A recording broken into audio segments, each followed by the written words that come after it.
help celebrate this wonderful occasion in the state of Tennessee. My name is Gertrude Weil, and I was born December 11, 1879. So I'd like for you folks to go back in time with me a bit. Actually, even probably to the year 1860, because that's when my father Henry and his family, along with thousands of Jews, came to this country from Europe.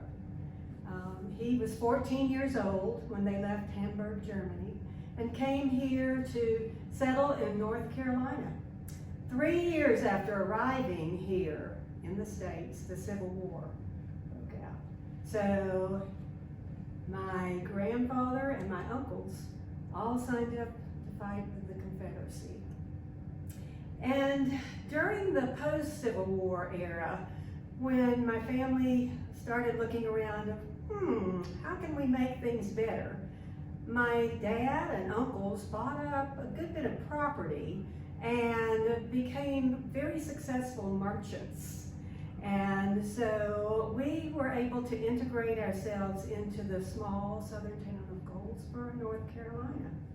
I had a rather normal childhood, I guess, although most of my friends after school would be playing outside. I would be heading to the temple for Hebrew and German lessons. I remember my favorite activity in the evening would be watching the lamplighter as he started at the very end of my street with this long torch and lighting the lamps until he'd finally get right in front of our house, and he'd wave and give me a little wink as he would head to the end of the street and continue lighting the lamps. I suppose that my parents' German, Russian heritage in that small town community, they had a type of embraced moral education as a self-improvement to reach God at another level. And luckily, they thought of education just as important for girls as for boys. So I headed to my junior year of high school.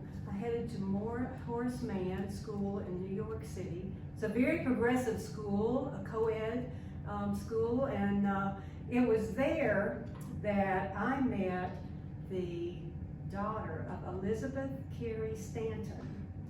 Now, she had a great influence on me, and she told me a lot about her mother.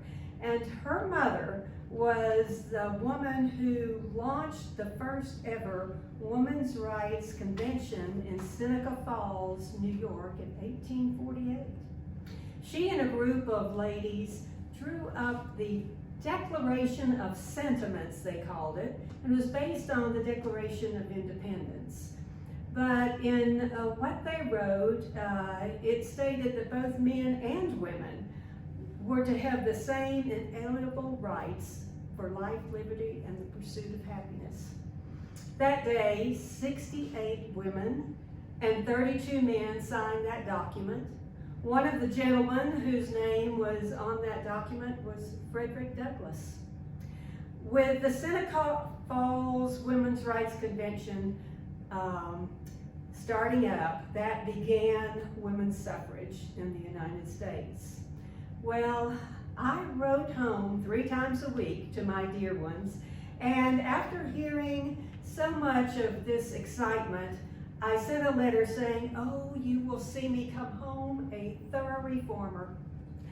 After attending Horace Mann, I traveled to Smith College in Northampton, Massachusetts. And it was there I was able to house with Laurie Cable, and she was the sister of George Washington Cable, who was a novelist who wrote about his opposition to slavery and racism. And it was during my time at Smith that I was exposed to work of progressive reformers such as Jane Addams. We studied Sojourner Truth's speech, "Ain't I a Woman?" And the election of 1900 came along. Well, of course we weren't allowed to vote, so we decided maybe we would have a mock election.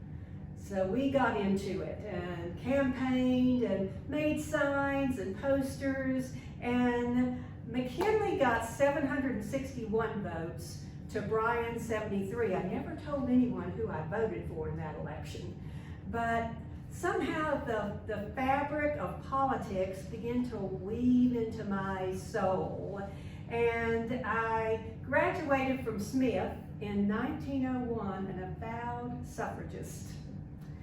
My parents implanted in me aspirations for high ideals, and I always said I have an ambition to live by those ideals.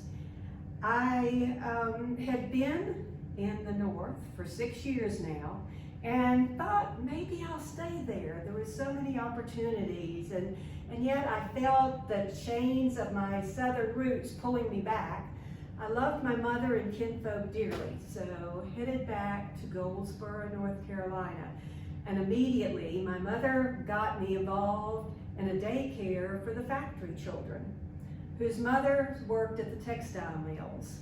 There in eastern North Carolina were many mills, and the children who worked there, ages 12 and under, were mandated to work up to 70 hours of work a week.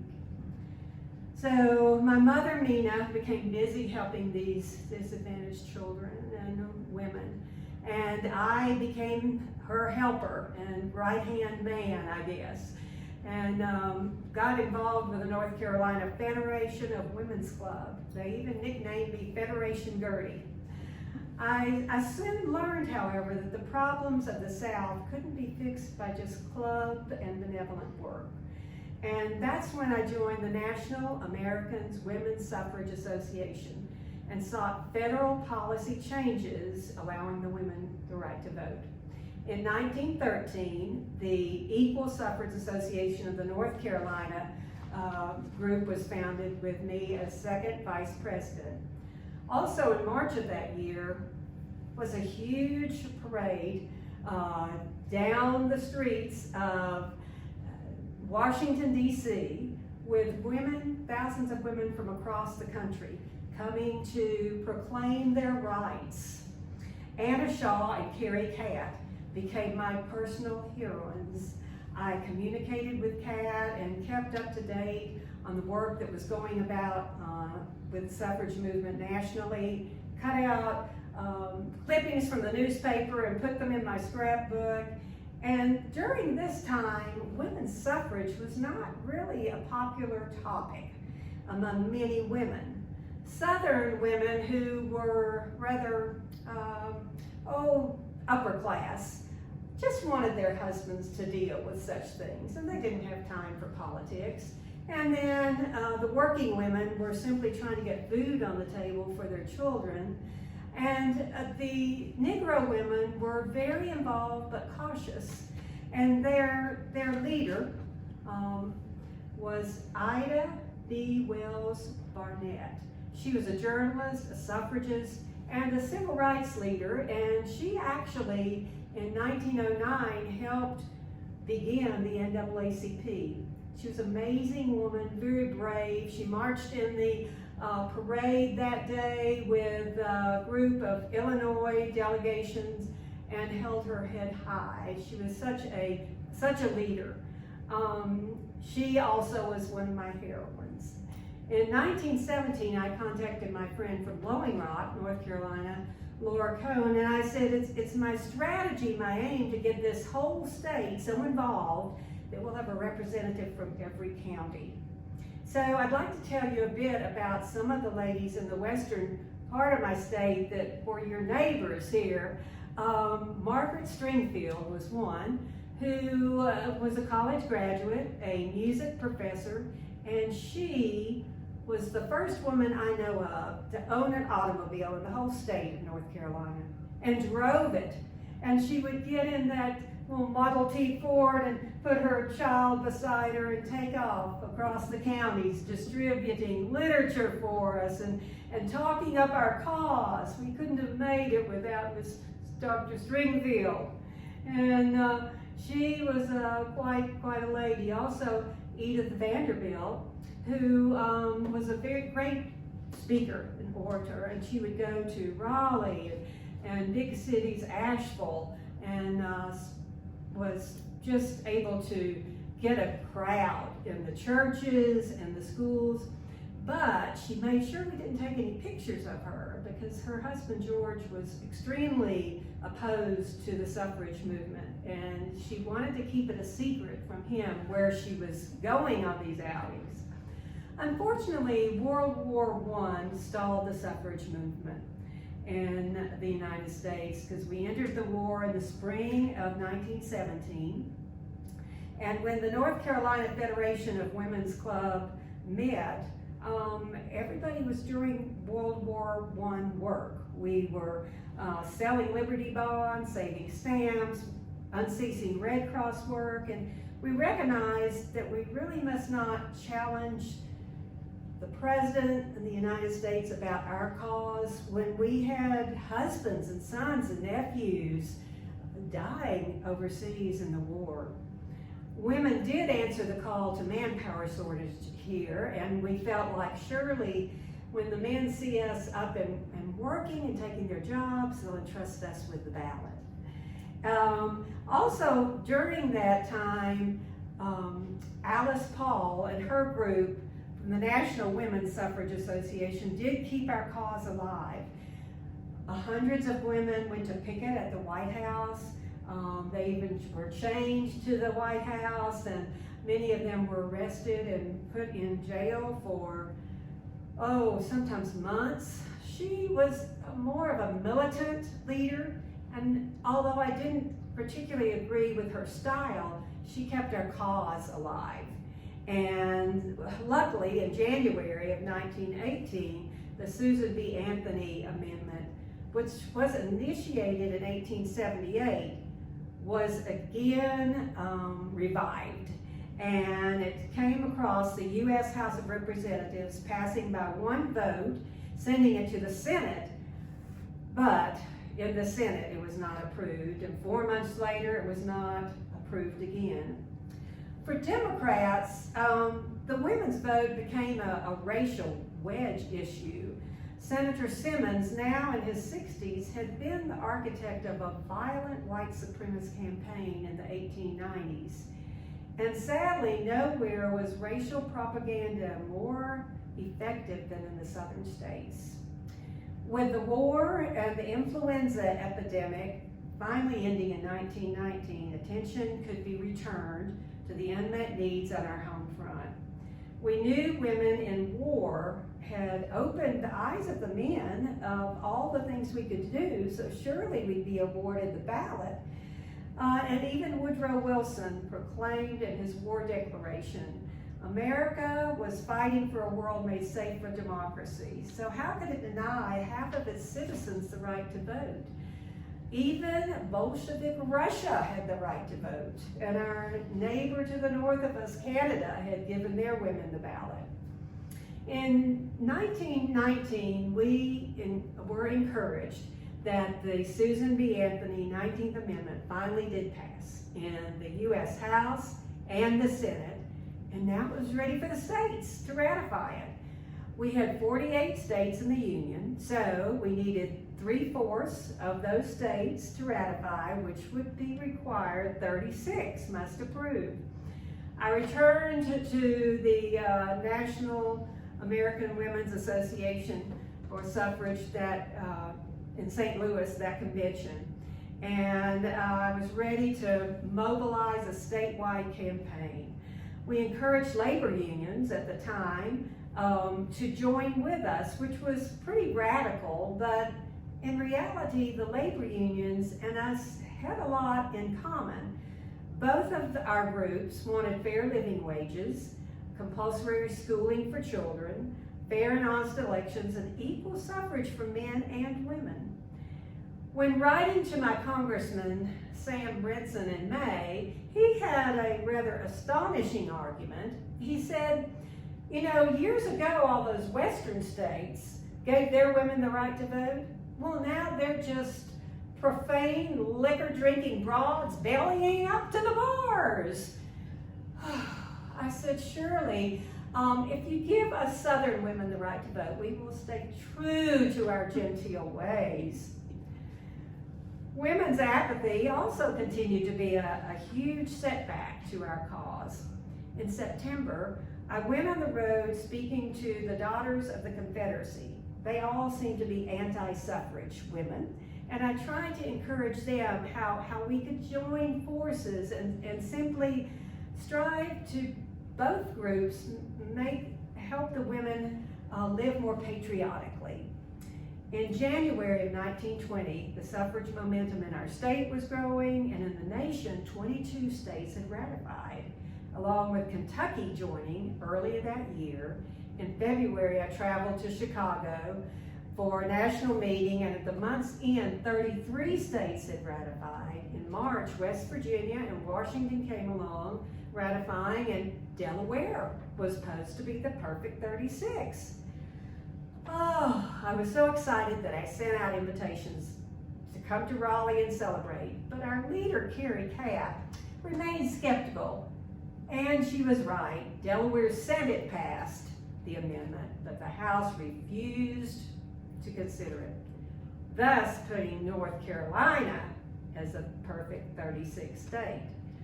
Oh, if we would just step forward with ratification, Carrie said, North Carolina may be more progressive than some of her sister Southern states, but the prejudice of Southern men is deep-seated and bitter. In my own county, suffragism received scant support. Politicians apologized to me because they personally were in favor of the women's right to vote, but they couldn't go against their constituents. And planters, industrialists, railroad executives, political bosses, liquor advocates, all united against the suffrage movement. Women's votes, they feared, would bring about prohibition and would end child labor. If minimum wages came about and health and safety regulations, that would hurt their finances and upset their social hierarchies.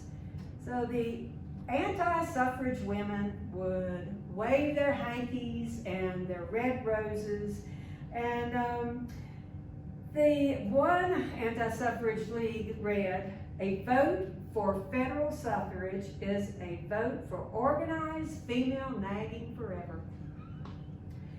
Propaganda flyers warned of women that had gone out and left their babies abandoned and their children alone while they ran out to vote.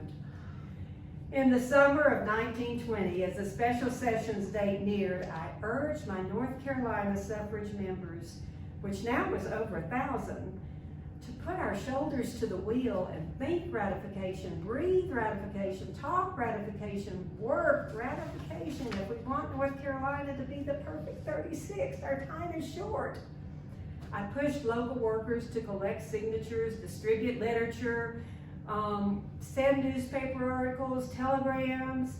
Even President Wilson encouraged our Governor Brickett that this was critical for our state to step forward, but North Carolina seemed to be dragging its feet. Carrie Catt could sense my exhaustion, and she reminded me, if as leaders we lose courage and faith, how can we ever inspire others? All the world loves a good fight and a good fighter. We must be bold or there is no hope, she said. I did not feel so much disheartened as impatient. I guess I never was a politician. When I would sit and talk to a lawmaker, I would kind of be confused as was he for us or against us when we finished our conversation. He seemed to talk in circles. But our state struggle was drawing nationwide attention, and Governor Brickett read to me in confidence what he intended to deliver his speech to say, that he expressed his own personal unfriendliness to our cause, but would advocate on the grounds of inevitability. It was a hot day, the 10th day of August, when the North Carolina legislature opened, and walking into the State House, To hear the governor's address, who should I meet but Mary Hinton, who was the leader of our state's anti-suffrage group. We stood and we looked at each other, and finally the reporter interrupted and introduced us. Oh, we knew very well who one another were. We finally shook hands and smiled, and I held my sharp tongue and proceeded on in to the event. And things were moving quickly. The hall was packed. An order was made to clear the galleries. There were people standing, peering in the windows when Governor Brackett finally stood up to proclaim that North Carolina must accept the inevitable and ratify the amendment. However, through the week, by August 17th, the North Carolina Senate began to debate, and Lindsey Warren from Washington County put forth a proposal that we just put things off until our regular meeting in 1921. This proposal was accepted, and thus North Carolina became just a footnote in this history rather than a chapter. But the next morning, newspaper boys were hollering, "Tennessee is ratified!" Oh, it seemed our long sought after Perfect 36 arrived that day on August 18th. A young legislator by the name of Harry Byrne from Moose Creek, what is now Nyota, Tennessee, from McMinn County, not too far from you, stepped up to make the deciding vote for ratification. I understand that he had a letter in his pocket from his mother, and I believe it said, "Hurry and vote for suffrage, and don't keep them in doubt.